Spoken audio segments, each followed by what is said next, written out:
Y esta semana estaremos viendo la tercera pregunta incómoda.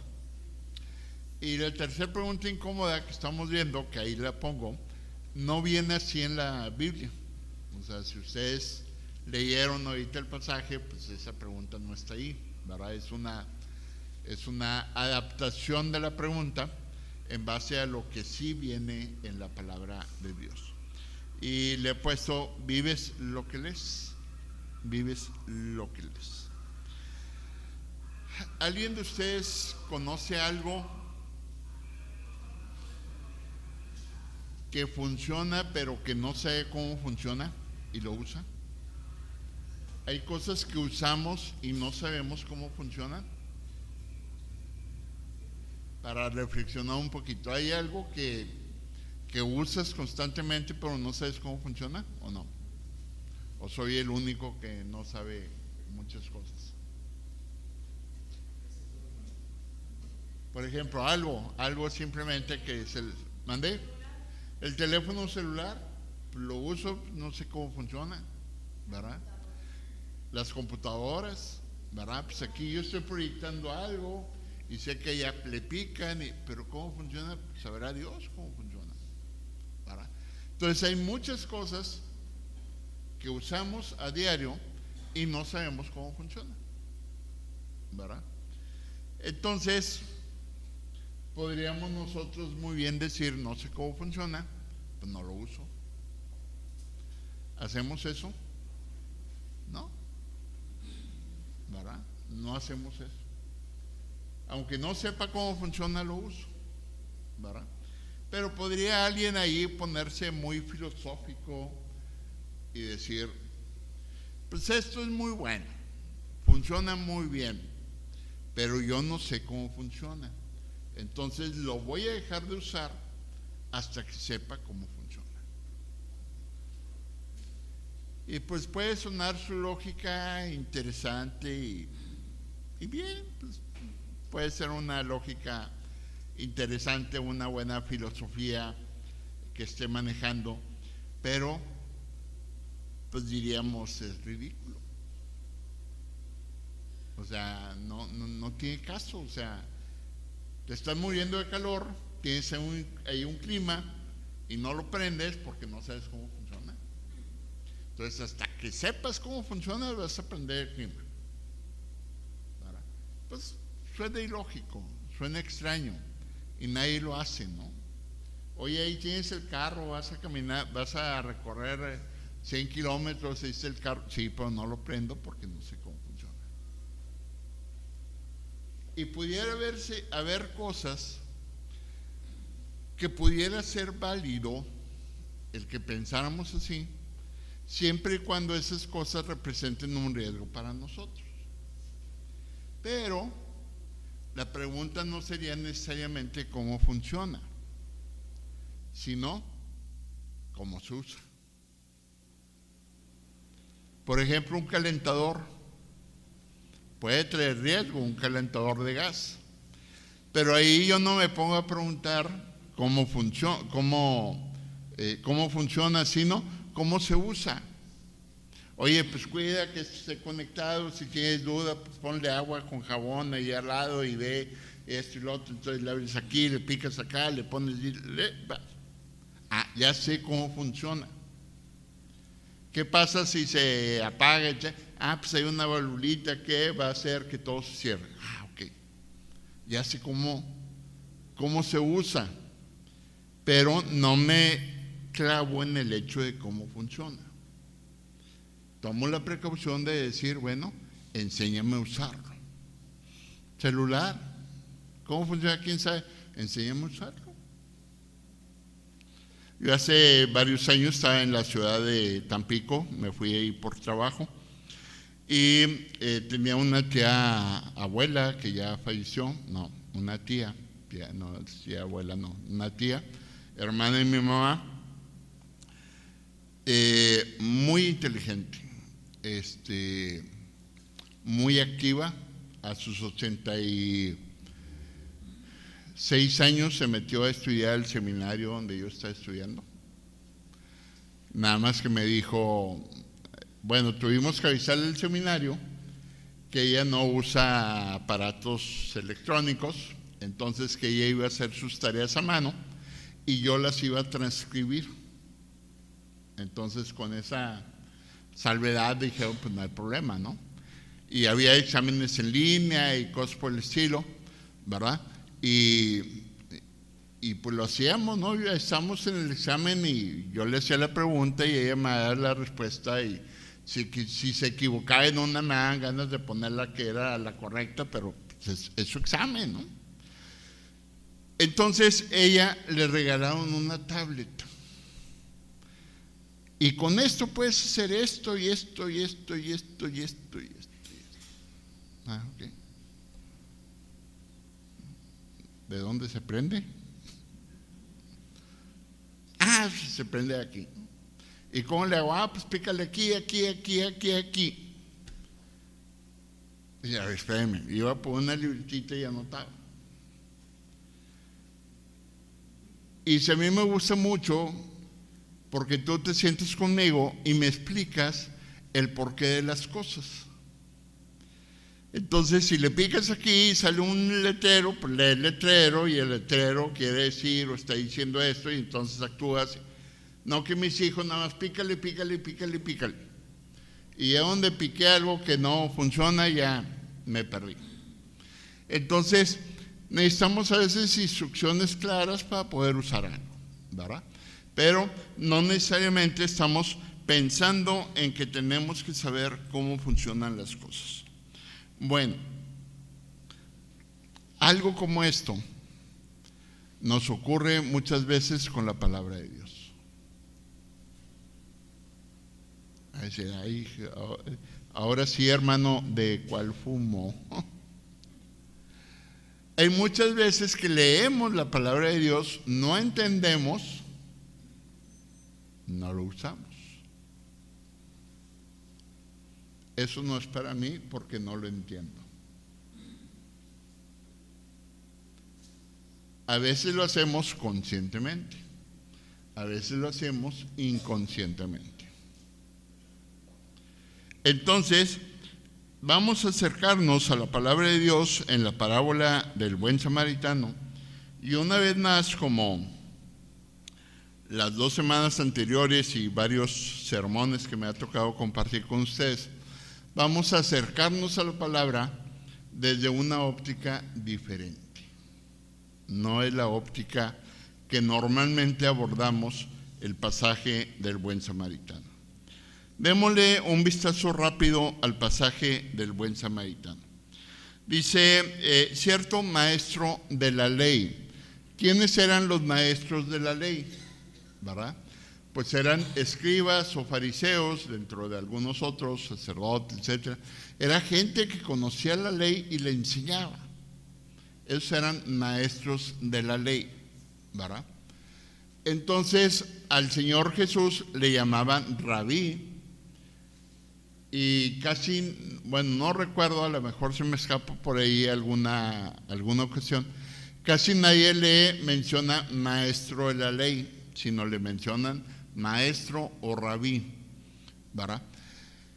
Pero él no era un maestro o un rabí, digamos, graduado. Es decir, él no había sido maestro de algún otro rabí que le hubiera heredado la profesión, por así decirlo. Él era un maestro porque se lo había ganado, porque era Dios mío mismo, ¿verdad? Por su divinidad. Entonces se levanta, dice verso 25, dice, y aquí cierto maestro de la ley se levantó, ¿y qué dice después? Para probarle, diciendo. Entonces ya ese para probarle ya como que huele algo mal, ¿verdad? Dice, se levantó para probarme. ¿Y qué le pregunta, maestro? ¿Haciendo qué cosa? Poseeré la vida eterna. Y el Señor le contesta y le dice, verso 26, ¿qué está escrito en la ley? ¿Cómo lees? ¿Qué está escrito en la ley? ¿Cómo lees? Él no le contestó directamente, él le hizo este par de preguntas, ¿verdad? Y entonces el maestro de la ley, versos 27, ¿verdad?, le dice: amarás al Señor tu Dios con todo tu corazón, con toda tu alma, etcétera, etcétera, etcétera, y a tu prójimo como a ti mismo. Verso 27. Le dice Jesús: has respondido bien, haz esto y vivirás. Haz lo que ya sabes, cúmplelo, vívelo y te va a ir bien. Y entonces, para justificarse, dice la palabra, el maestro de la ley, queriendo justificarse, pregunta: ¿quién es mi prójimo? Verso 29. Y el Señor Jesús narra la historia de un hombre que se ha saltado en el camino, ¿verdad? Dice, era un hombre en un camino poco transitado por judíos, porque era hacia Samaria, y Samaria o los samaritanos no son bien vistos por los judíos, etc. Entonces dice, pasa un sacerdote, lo ve y pasa el largo. Es un hombre que lo asaltan, lo dejan ahí medio muerto, y ahí lo dejan en el camino. Pasa un sacerdote, lo ve y se va. De igual manera, un levita. ¿Quiénes eran los levitas? La gente consagrada al servicio de Dios, la gente consagrada al templo. ¿Qué hace el levita? Dice, al ir, lo ve y se va. O sea, estuvo peor que el sacerdote, porque el sacerdote se queda pues de lejos y no, pues a lo mejor está dormido, ¿no? O pensaría otra cosa. El levita va, se acerca, lo ve y se retira. Y después dice, se acerca cierto samaritano. Al verlo, fue movido a misericordia y le auxilió. Y hay la historia que conocemos, que lava sus heridas, lo que significa lavar las heridas, etcétera. Lo pone en su caballo, mula, lo que sea. Le va a poner en su vehículo, y yo dije, pues, ¿cuál vehículo? En su medio de transporte, ¿verdad? Y lo lleva donde se hospeda. Entonces le dice a la persona, atiéndemelo, yo voy a salir, cuando regreses, si gastas de más, yo lo pago. Toda esa historia la hemos oído muchas veces. Jesús le hace una pregunta más. ¿Cuál de los tres fue el prójimo del que cayó en manos del ladrón? ¿Cuál de los tres fue el prójimo de los que cayó en manos del ladrón? Dígame, porque aquí ya me...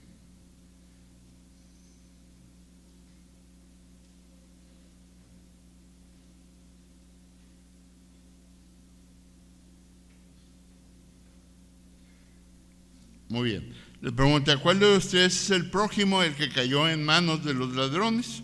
El maestro de la ley dice, el que hizo misericordia con él. ¿Qué le contesta Jesús? Una vez más, ve y haz lo mismo. Ve y haz lo mismo tú. Y esta es la historia, y vamos a centrarnos en la pregunta, ¿qué está escrito en la ley? ¿Cómo lees? Si se habrán dado cuenta, este pasaje está lleno de preguntas. Tenemos las preguntas del maestro de la ley o escriba a Jesús. ¿Cuáles son estas preguntas? ¿Haciendo qué cosa poseeré la vida eterna?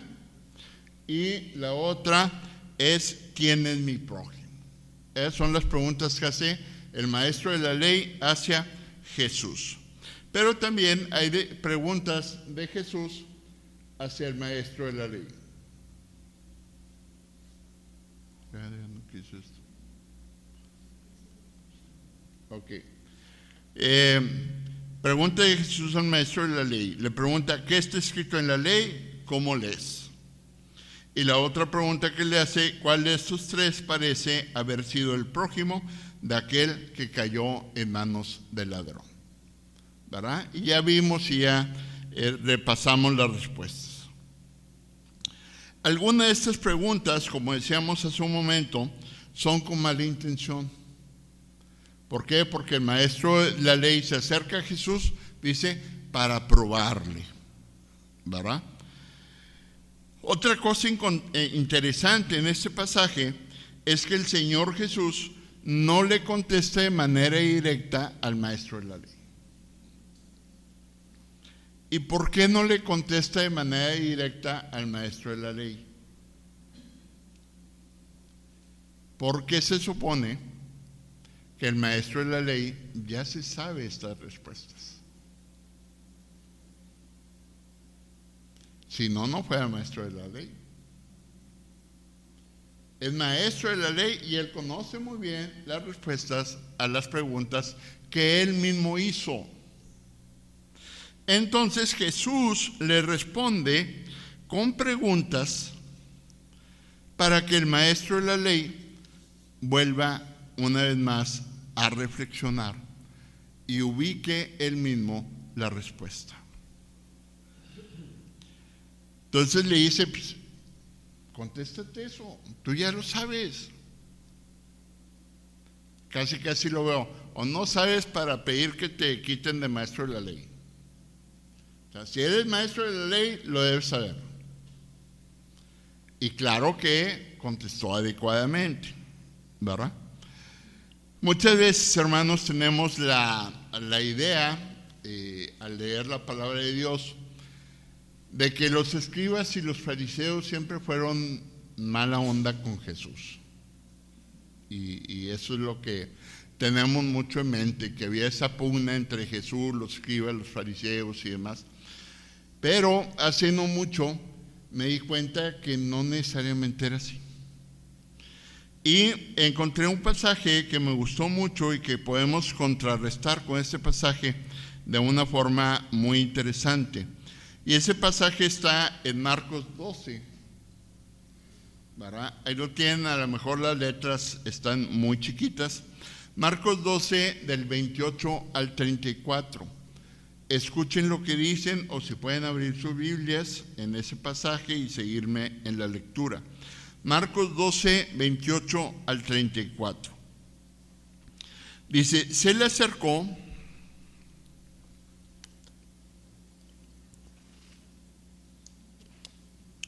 uno de los escribas, un escriba, al oírlos discutir y dándose cuenta de que Jesús había respondido bien, le preguntó, ¿cuál es el primer mandamiento de todos? Jesús le respondió, el primero es, escucha Israel, el Señor nuestro Dios, el Señor uno es. Y amarás al Señor tu Dios con todo tu corazón, con toda tu alma y con toda tu mente y con todas tus fuerzas. El segundo es este, amarás a tu prójimo como a ti mismo. No hay otro mandamiento mayor que estos dos. Entonces el escriba le dijo, bien maestro, has dicho la verdad. Dios es uno y no hay otro aparte de él. Y amarlo con todo el corazón, con todo el entendimiento y con todas las fuerzas, y amar al prójimo como a uno mismo, vale más que todos los holocaustos y sacrificios. Y viendo Jesús que había respondido sabiamente, le dijo, no estás lejos del reino de Dios. Y dice la palabra, ya nadie se atrevía a hacerle más preguntas. Entonces, este es un escriba que conocía la palabra, que apoyaba la enseñanza de Jesús. Dice, viendo que Jesús estaba contestando bien, él fue y le preguntó cuál es el mandamiento principal. Y le dice, has contestado bien. Hacer esto y esto y esto es mejor que sacrificios y holocaustos. Entonces, aunque sea uno, nos topamos ahí con un escriba buena onda, como dirían por ahí, ¿verdad? Un escriba que sí sabía, que sí reconocía y reconocía incluso a Jesús como maestro. Contrastándolo con el pasaje que estamos viendo ahorita, vemos que el maestro de la ley, similar o sinónimo de escriba, no dice si era un escriba o un fariseo, ¿verdad?, se acerca para probarle. La actitud es diferente. Uno se acerca apoyando la enseñanza del maestro y otro se acerca para tentar al maestro. Y si haciendo qué cosa, poseeré la vida eterna. Jesús le dice que está escrito en la ley, ¿cómo lees? Y ahora el maestro de la ley es el que responde: amarás al Señor tu Dios con todo tu corazón, con toda tu alma, con todas tus fuerzas. Dios o Jesús reconoce que ha respondido bien y le dice: ve y haz lo mismo. Ve y haz lo mismo. El escriba de Marcos se acerca en un plan de aprender y con sinceridad. El de Lucas se acerca para probar a Jesús. Jesús reconoce la actitud humilde del escriba que vemos en Marcos, ¿verdad? Y le dice: estás cerca del reino de Dios. O sea, vas por muy buen camino hacia el reino de Dios. Mas, sin embargo, reconoce que el escriba o maestro de la ley de Lucas, todo lo que ha hecho, y a este maestro de la ley lo ve muy lejos del reino de Dios. A él le dice: ve tú y haz lo mismo. ¿Por qué? Porque no encuentra congruencia en la vida del maestro de la ley que está narrando aquí Lucas. No encuentra congruencia de vida de lo que sabe con lo que hace. Y dice: y eso te hace estar muy lejos del reino de Dios. Por eso le dice: haz esto y vivirás. ¿Qué está escrito en la ley? ¿Cómo lees? Esta es una pregunta muy interesante, decíamos ahorita, porque lo está haciendo a un maestro de la ley. Lo está haciendo a alguien que conoce las escrituras, las debe conocer y las debe vivir.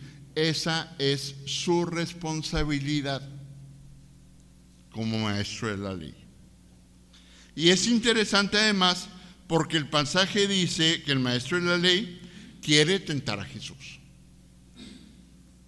O sea, va con mala intención esa pregunta.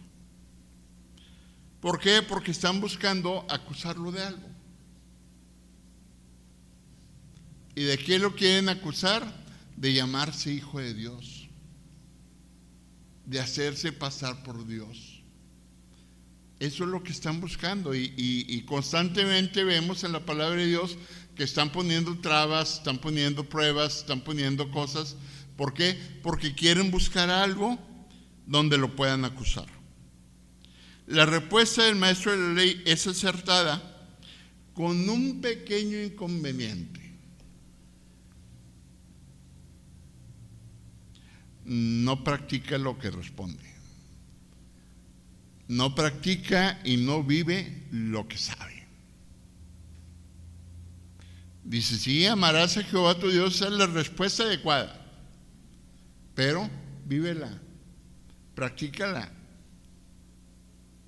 Y este maestro de la ley no lo hace.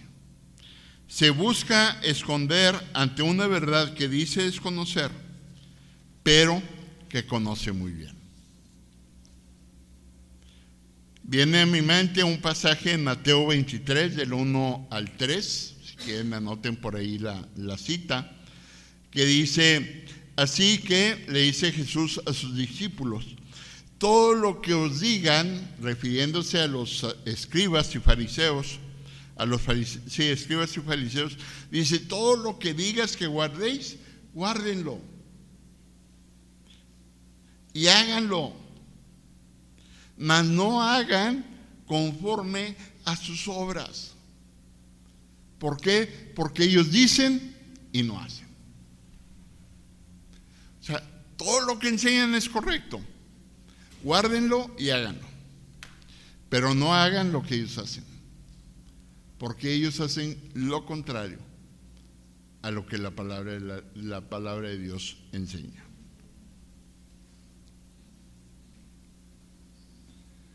¿Qué está escrito en la ley? ¿Cómo lees? Lo cual nosotros podríamos traducir: ¿qué está escrito en la Biblia? ¿Qué es lo que aprendes de lo que lees en la palabra de Dios?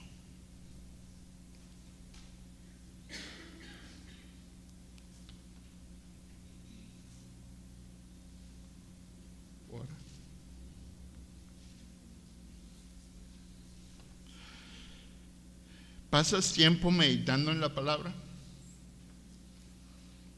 ¿O solo la lees? ¿O tal vez ni siquiera eso haces? Y una vez más, esta pregunta es directa para ti, para nadie más.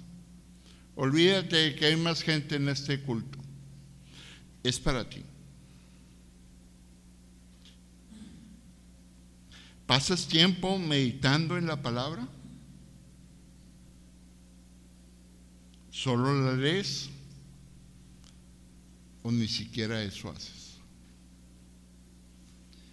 Y volvemos con la premisa de los dos cultos pasados. Puedes contestar lo bíblicamente correcto, o puedes contestar lo que es una realidad en tu vida. Y aquí lo que el Señor está buscando en esta mañana es que tú reconozcas la realidad de tu vida.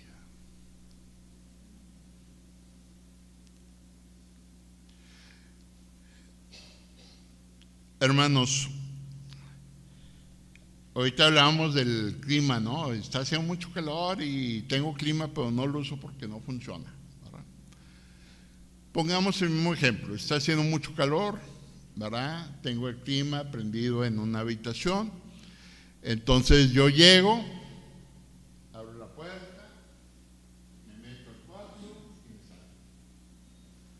Y cierro el cuarto. Ya me refresqué. ¿Sirvió de algo? Pues prácticamente nada. ¿Qué tengo que hacer para refrescarme? Abrir la puerta, entrar al cuarto y quedarme ahí un rato. Si no me quedo ahí un rato, no me voy a refrescar. Lo mismo pasa con un calentador. En invierno, prendemos el calentador, nos estamos muriendo de frío, pasamos el frente del calentador, le hacemos así y seguimos. Pues de nada sirvió. ¿Qué es lo que sirve? Que me quede un ratito enfrente del calentador. Porque así va a poder agarrar calor en mi cuerpo. Es lo mismo con la palabra de Dios.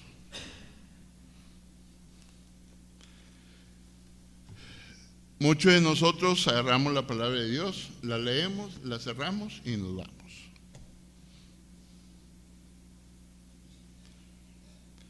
Conozco unos muy espirituales que leen mucho de la Biblia, pero con la tele prendida. Y ya nada falta que estén leyendo, porque de tal manera amó Dios al mundo que ¡gol! O sea, no. Tienes que leer la palabra y permanecer un rato en la palabra. Meditarla, preguntarle, ver qué está diciendo, qué me está enseñando a mí, cuál es la condición de esto, qué quiere que yo haga, qué me quiere enseñar, tengo algún pecado que confesar, que le pregunte, que me ponga, que medite en la palabra. O simplemente que la lea con atención, me quede un rato enfrente de la palabra, calladito, dejando que mi mente me enseñe algo de la palabra.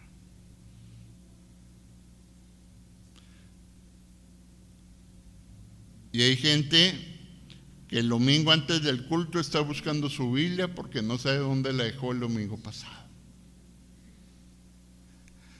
Y hay otros muy cristianos que dejan la Biblia en el carro para que no se les olvide el siguiente domingo. Pero en su casa, ni sus luces que se acuerdan de la Biblia.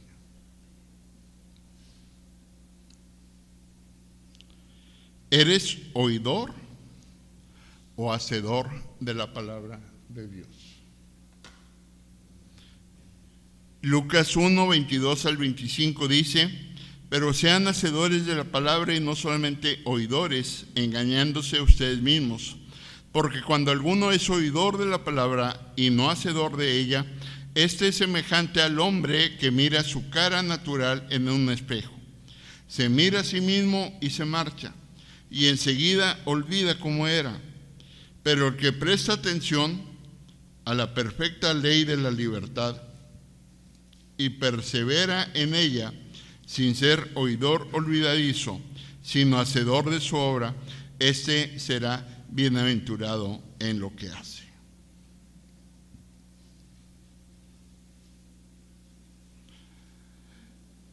A lo largo del camino, hermanos, nos encontramos con algo similar a estas premisas que estamos platicando. Y aquí tengo otra pregunta bastante interesante. ¿Alguien la lee? Que me alcance a leerla, por favor. Los que tienen buena vista.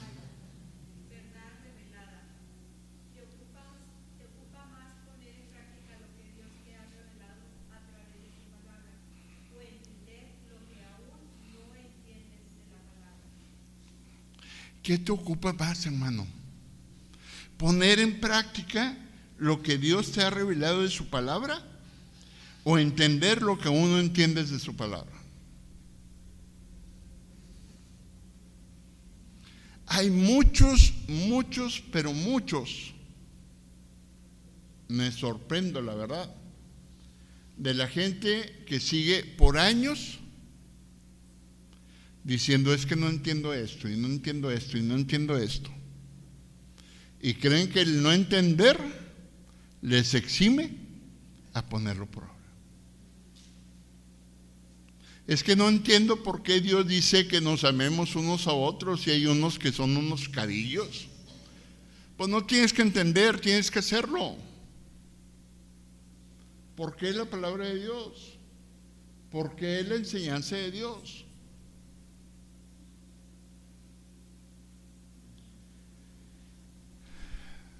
Hay otros que la entienden de más.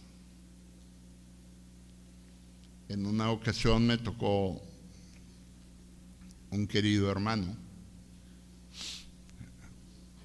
no voy a dar más pistas para que no se decepcionen de la vida, que me dice: hermano, no sé por qué estábamos hablando acerca de las bebidas alcohólicas. Y le digo: pues es que la palabra de Dios dice: no os embriaguéis con vino, en lo cual hay disolución, antes bien sed lleno del Espíritu Santo. Y hablamos. Yo no tengo problema, porque yo nunca me embriago con vino, yo con pura cheve. Gloria a Dios, hermano.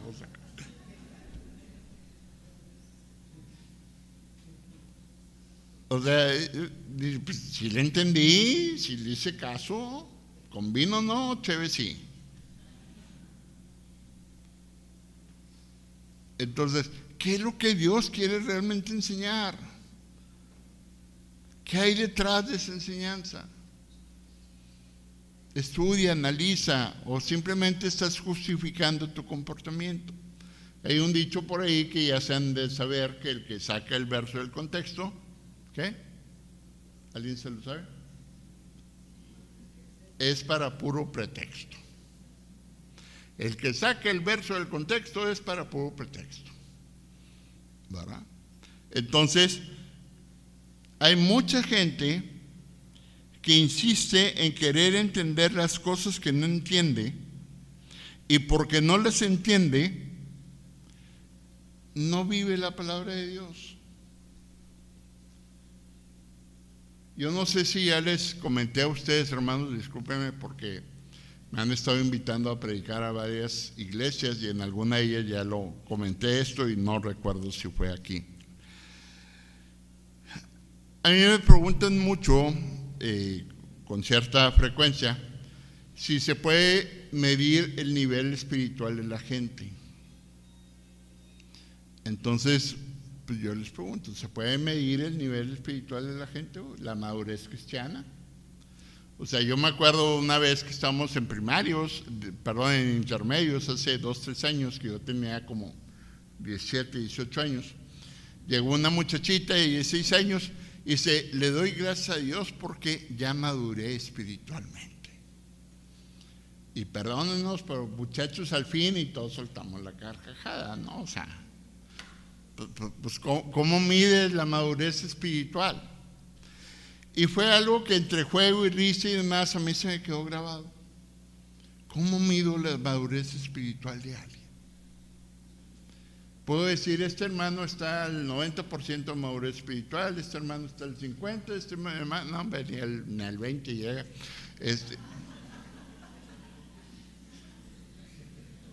¿Lo puedo hacer o no lo puedo hacer? O sea, ponerles un número como tal, no lo puedo hacer, pero sí puedo saber, o sí podemos saber, o sí puedes tú saber personalmente qué tan maduro eres espiritualmente hablando. ¿Cómo lo puedes saber, mi hermano? Ahí te va una receta de los 64 millones de pesos. Había un programa de los así, ¿verdad? La respuesta es, ¿qué tanto vives en tu vida diaria lo poco o mucho que conoces de la palabra de Dios? ¿Qué haces en tu vida diaria con lo poco o mucho que conoces de la palabra de Dios?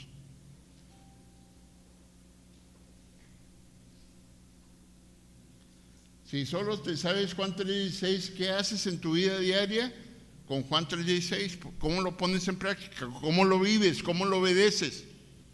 Si conoces mucho de la palabra, ¿cómo pones en práctica lo que ya has aprendido de la palabra de Dios? Y olvídate de lo que no sabes. Olvídate de lo que Dios aún no te ha revelado. No te preocupes por eso. Preocúpate por vivir lo que Dios ya te ha revelado en su palabra. Vive lo que lees. Yo tengo una pregunta en una clase de hebreos que estaba dando. Ya ninguno de mis alumnos, tenía como 15 o 16 alumnos, y hace como 6 meses, como 3, 4 meses, hice la prueba de eso.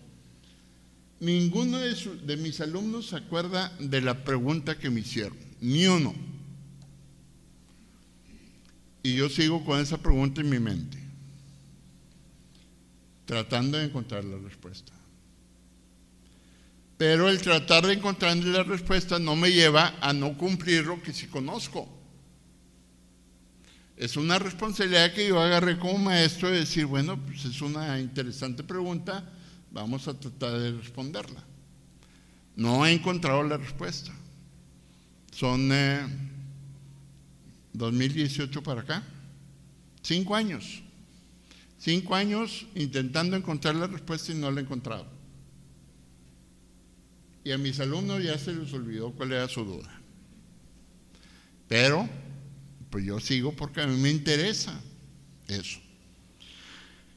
Hay un pasaje muy interesante en Deuteronomio 29, dice, las cosas secretas pertenecen al Señor nuestro Dios. Las cosas secretas le pertenecen a Él. Pero las reveladas son para nosotros y para nuestros hijos, para siempre, a fin de que cumplamos todas las palabras de esta ley. Hay palabras secretas que no entiendes, no te preocupes. Pídele al Señor y dile: Señor, ¿quieres que las entienda? Dame luz. Pero las que Dios te ha revelado son para que las vivas, son para tu bien, son para que seas un mejor hijo de Dios.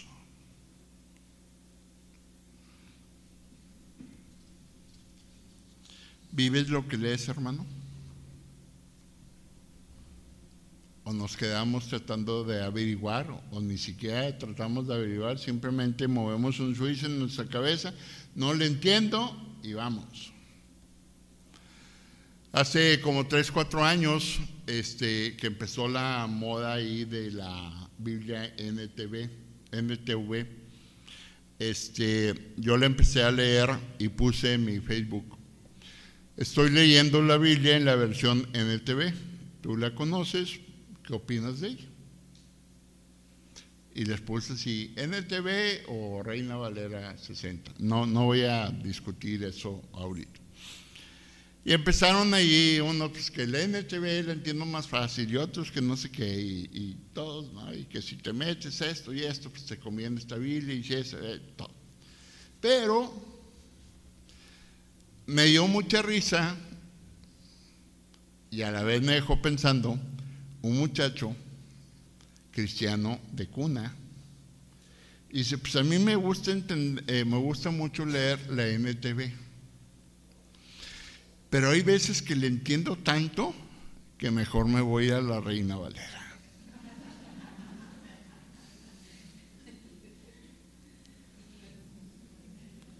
Dice: hay veces que le entiendo tanto que mejor me voy a la otra que batallo más para entenderle. Me dio risa, como a usted le está dando risa, pero muchas veces nos deja ver nuestro corazón. Es que si entiendo, voy a tener la responsabilidad de obedecer. Mejor no entiendo, así digo: Señor, pues no entiendo. ¿Verdad? Entonces, hermanos, concluimos. Dios nos ha dado su palabra para que meditemos en ella, para que sea nuestra luz y nuestra guía en todos y cada uno de los momentos de nuestra vida. Y acordaba ahorita el canto de mi hermano Alejandro. ¿Cuál es nuestro tesoro?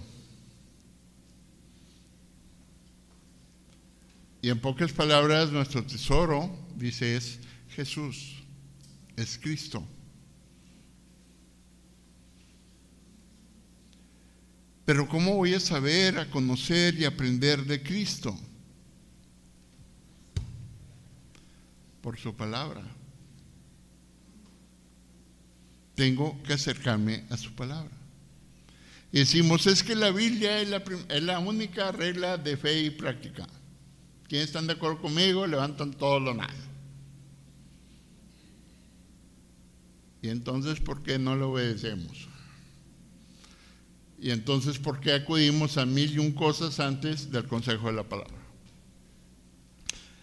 Dice Salmo 119, varios versículos, 33, 34 y 114. Dice: enséñame, oh Señor, el camino de tus leyes.